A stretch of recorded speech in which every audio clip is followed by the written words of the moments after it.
આજરોજ ચોખંડી વિસ્તારમાં આવેલ જયેન્દ્ર જયંતિલાલ નામની જે ફોર્મ છે ત્યાં આપણે ચેકિંગ હાથ ધર્યું છે અને ત્યાંથી આપણે ગ્રાઉન્ડનટ ઓઇલ લૂઝ જે ટાંકીમાંથી આપણે ડાયરેક્ટ નમૂનો લીધેલ છે અને તેની કાર્યવાહી કરેલ છે.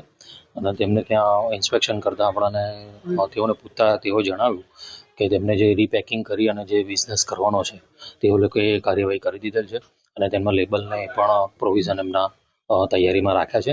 અને અત્રે જોતા તમામ નવા ડબ્બા જ હાલ જોવા મળેલ છે. તે કોઈ પણ જૂના ડબ્બામાં રિસાયકલિંગ કે એવું કંઈક હાલની પરિસ્થિતિ જોવા મળેલ નથી.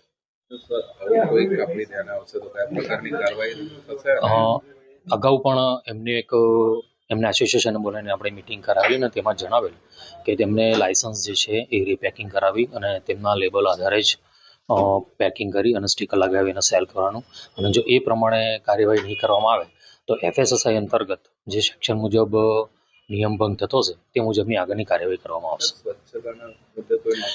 સ્વચ્છતા અંગે આપણે એમને શેડ્યુલ 4ની નોટિસ પણ ઇસ્યુ કરીશું અને તેની એમને સમય પણ આપીશું અને એ સમય દરમિયાન જો એમને પાલન નહીં કરે તો તે અંતર્ગત પણ કાર્યવાહી કરવાની ખાતરી આપીશું. હાલ અહીંથી આપણે ગ્રાઉન્ડનટ ઓઇલ લૂઝનો નમૂનો લેવાની કાર્યવાહી કરેલ છે.